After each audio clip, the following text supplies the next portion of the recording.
आपल्यासोबत ठाकरेंच्या शिवसेनेचे आमदार सुनील प्रभू आहेत। काल देवेंद्र फडणवीस असं म्हणाले, जे हिंदीला विरोध करतायत ते बॉम्बे स्कॉटिशमध्ये शिकतात आणि बॉम्बे स्कॉटिशमध्ये शिकत असताना इंग्रजीला पायघड्या घातल्या जातात आणि हिंदीला विरोध केला जातो। असं देवेंद्र फडणवीस जे काय म्हणाले असतील, बॉम्बे स्कॉटिशमध्ये शिकून मराठीचा अभिमान तर बाळगतायत, मराठी भाषा त्यांना बोलता येते, मराठीमध्ये चांगल्या पद्धतीने भाषण करू शकतात। केवळ नरेटिव्ह सेट करण्यासाठी तुम्ही जर बोलत असाल तर या महाराष्ट्रातला मराठी माणूस तुम्हाला आता माफ करणार नाही। त्यांचं असं म्हणणं आहे की इंग्रजी शाळांमध्ये शिकले जाते आणि मराठीबद्दल किंवा मग मराठीबद्दल अभिमान बाळगायचा, मराठीसाठी आंदोलन करायची आणि हिंदी विरोधी मराठी आमची मायबोली आहे, त्यासाठी आम्ही आंदोलन करणार। उद्या सकाळी आमचा प्राण त्याग करण्याची वेळ आली तरी पण आम्ही करू।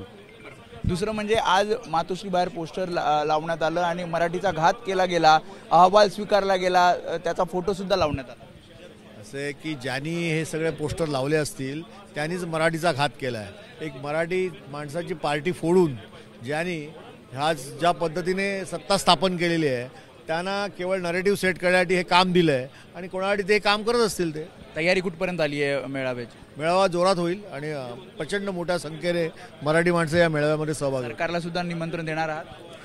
मराठीबद्दल अभिमान असेल तर सरकारच्या कामदारांनी यावं। त्यामुळे होते सुनील प्रभू। देवेंद्र फडणवीसांनी ज्या प्रकारे काल टीका केली त्यावर त्यांनी ही प्रतिक्रिया दिली। कॅमेरामन अनिल संघर्षमे, वेदांत नेब, एबीपी माझा, मुंबई। एबीपी माझा, उघडा डोळे बघा नीट।